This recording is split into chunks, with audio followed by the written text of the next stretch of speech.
Facebook live में जुड़ने वाले तमाम साथियों, शुभचिंतक, आलोचक, तमाम साथियों के प्रति आभार। प्रतिपक्ष के नेता माननीय तेजस्वी यादव जी राष्ट्रीय जनता दल द्वारा घोषित कार्यकर्ता दर्शन संवाद यात्रा में घूम रहे हैं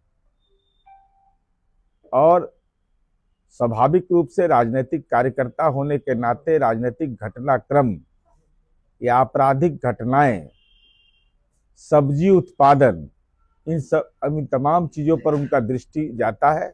यह स्वाभाविक होना चाहिए। मधुबनी में उन्होंने दौरा किया और मधुबनी की जो दुखद घटना है वह बिल्कुल ही निंदनीय है, पीड़ाजनक है, मर्मांतक घटना हुई है। महत्वपूर्ण विषय माननीय तेजस्वी यादव जी यह है कि आप कार्यकर्ता दर्शन यात्रा कर रहे हैं, तो अपने कार्यकर्ताओं से आपने यह सवाल पूछा कि नहीं, यह घटना हुए कितने दिन हो गए? राष्ट्रीय जनता दल का कार्यकर्ता टिकट के लिए तो संवेदनशील है, लेकिन उस दुखद घटना के बारे में आपके और आपके नेतृत्व और आपके विधायक ने आपको कोई जानकारी नहीं दिया। यह दुखद पक्ष आपका है और आपने यह आरोप लगाया कि यह घटना हुई है, इससे कोई इनकार नहीं कर सकता है, लेकिन सच को भी बताइए। 30/1/2025 को सोशल मीडिया पर एक वीडियो वायरल होता है, आपके दल के कार्यकर्ता नहीं बताते। मोहम्मद फिरोज पिता मोहम्मद यूनुस, ग्राम पोस्ट कटैया, थाना बेनीपट्टी, जिला मधुबनी के द्वारा मोटरसाइकिल चेकिंग के दौरान मारपीट की घटना हुई जैसे आरोप लगाए गए। वहां के जिला पुलिस अधीक्षक ने स्वयं उसका संज्ञान लिया, पीड़ित परिवार ने सूचना नहीं दिया, राष्ट्रीय जनता दल के विधायक ने सूचना नहीं दिया, तुरंत संज्ञान लिया और उनको कार्यालय बुलाया। उनके साथ मेरी जानकारी के हिसाब से 8-10 लोग आए।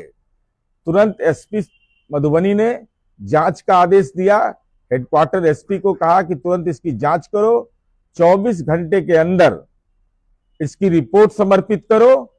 और सीसीटीवी फुटेज का अवलोकन किया गया और जो बेनीपट्टी थाना के पदाधिकारी थे, कर्मी थे, मोहम्मद फिरोज एवं अन्य साक्षी का बयान लेकर के जांच रिपोर्ट समर्पित कर दिया गया। आपने आरोप लगाया है कि 25,000 रुपया का रिश्वत लिया गया। अगर रिश्वत लिया गया है तेजस्वी यादव, तो अपने लेटर हेड पर लिख करके वहां के एसपी को भेजिए, डीजीपी बिहार को भेजिए, एडीजी लॉ एंड ऑर्डर को भेजिए कि 25,000 रुपया का रिश्वत लिया गया। नहीं तो ये आरोप किस ढंग का आरोप आप लगा रहे हैं?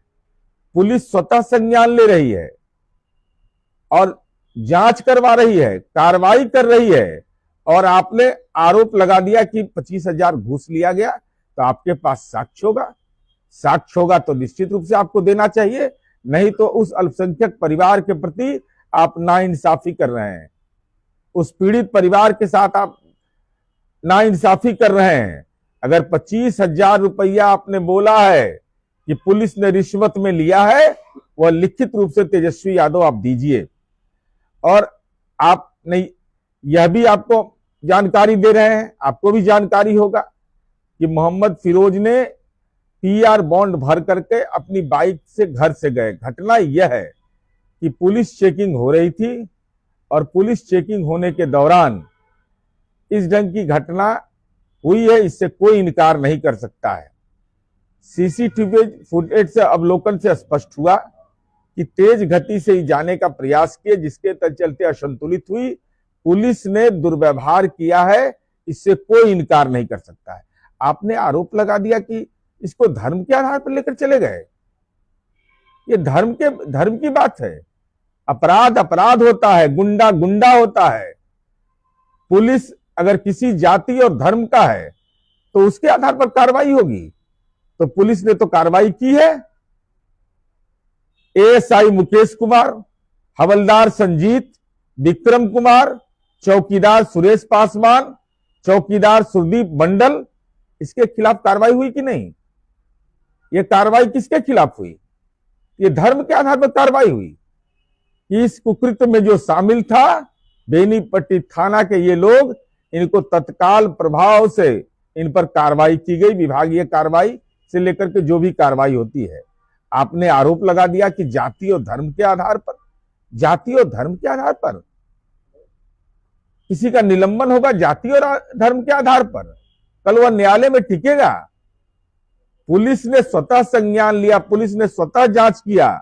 इसलिए कृपा पूर्वक माननीय तेजस्वी यादव जी, बिहार के जो सांप्रदायिक सौहार्द है उसमें खलल डालने की कोशिश मत करिए। यह आपको शोभा नहीं देता है। हाँ, आपको वो दौर याद आपको आता होगा कि भागलपुर का दंगा हुआ और दंगाई को सोनपुर मेले में आपके पिता ने सोना चांदी का मुकुट पहनाया था, और माननीय नीतीश कुमार जी ने अपने शासनकाल में दंगे की फाइल खोली और दंगा पीड़ितों के लिए जो सुविधा दे रहे हो तो अलग। कांग्रेस के शासनकाल में दंगा हुआ था, आपने क्लीन चिट दिया था पार्लियामेंट में, आपके पिता ने कांग्रेस पर आरोप लगाया था। मैं राजनीतिक संदर्भ में नहीं जा रहा हूं। आपने यह कहा था कि आपके पिता ने कहा था कि भाजपा और आरएसएस को बदनाम करने के लिए भागलपुर का दंगा कराया गया था। ये प्रमाण पत्र तो आप दे रहे थे, और उसके बाद जब कार्रवाई हुई तो पहले ऐतिहासिक घटना है यह कि दंगा पीड़ितों को जो जमीन से बेदखल हो गए थे, घर से बेदखल हो गए थे, माननीय नीतीश कुमार जी उनको बसाया। मोहम्मद फिरोज मौलाना है, इनके साथ जो भी हुआ है बहुत ही गलत है, यह दुखद पक्ष है। लेकिन हम इतना जरूर आपको कहना चाहते हैं कि सांप्रदायिक आधार पर, धर्म के आधार पर अपराध का विभाजन मत करिए, पुलिस बल का विभाजन मत करिए। जिसने किया, जांच किसने किया? जांच ने हिंदू ने किया। आरोप किस पर तय हुआ? हिंदू पर तय हुआ। गलत किसने किया? हिंदू पदाधिकारी ने किया। मुसलमान कोई है तो उसको इस देश के अंदर में रहने का अधिकार है, संविधान है उसके लिए संरक्षित करने के लिए। घटना से कोई इनकार भी नहीं कर रहा है, और पूरी तरह क्षेत्र में स्थिति सामान्य है, और जो भी विधि व्यवस्था के लिए जो भी कार्रवाई सुनिश्चित करना चाहिए तब वो भी कार्रवाई हुआ। तो हम आपको इतना ही आपसे अनुरोध करेंगे तेजस्वी यादव जी कि सच को बोलिए, और हिम्मत अगर है, अगर आपके आरोप में दम है तो अपने लेटर हेड पर लिख कर दीजिए 25,000 रुपया किसने लिया, कौन पदाधिकारी है वह जो मोहम्मद फिरोज जो मौलाना थे उनके साथ दुर्व्यवहार करने के बाद पुलिसिया जांच में यह संपुष्ट हुआ है कि उनके साथ गलत किया गया, तब उस पर कार्रवाई की गई। पुलिस ने स्वतः संज्ञान लिया, पीड़ित परिवार को स्वतः बुलाया, एसपी ने, हेडक्वार्टर एसपी ने जांच किया, जांच रिपोर्ट आने के बाद मुकम्मल कार्रवाई की गई। आप अपनी विफलता को स्वीकार करिए। नंबर 1 कि राष्ट्रीय जनता दल के किसी भी विधायक और कार्यकर्ता ने उस मौलाना जी के साथ जो दुर्व्यवहार हुआ इसकी सूचना पुलिस को नहीं दिया। दूसरा, आप इसको स्वीकार करिए कि आपने 25,000 रुपए का जो रिश्वत का आरोप लगाया है, अगर वो आरोप में दम है तो बगैर देर किए हुए आप एसपी को सूचना भेजिए, लिखित लेटर हेड पर भेजिए, व्हाट्सएप पर भेजिए, और आम लोगों के बीच प्रदर्शित करिए कि हमने ये शिकायत दर्ज की है। तीसरा, धर्म के आधार पर अपराध का विभाजन मत करिए। ये बिहार सबका है, और किसी को धर्म के आधार पर अगर आप वर्गीकरण अपराध का करिएगा, जाति के नाम पर करिएगा, तो प्रतिपक्ष के नेता के रूप में आपकी जिम्मेवारी नहीं मानी जाएगी, बल्कि मानी जाएगी कि आप केवल और केवल ईर्ष्या की बुनियाद पर घटनाओं को बढ़ा चढ़ाकर पेश करते हैं। 25,000 घूस लिया है तो बताने में क्या दिक्कत है? इसमें बताने में तो कोई परेशानी है नहीं। इसलिए हम आपसे और आम लोगों से अनुरोध करेंगे कि ऐसी घटनाओं पर अफवाह से बचिए। ये लोग धर्म के आधार पर ध्रुवीकरण करना चाहते हैं। अपराध के खिलाफ मुकम्मल कार्रवाई हो, यह भी आप बताते। आप यह भी बताते कि घटना में जो लोग जिम्मेवार हैं उन जिम्मेवार लोगों के खिलाफ कार्रवाई हुई है। धन्यवाद, आभार।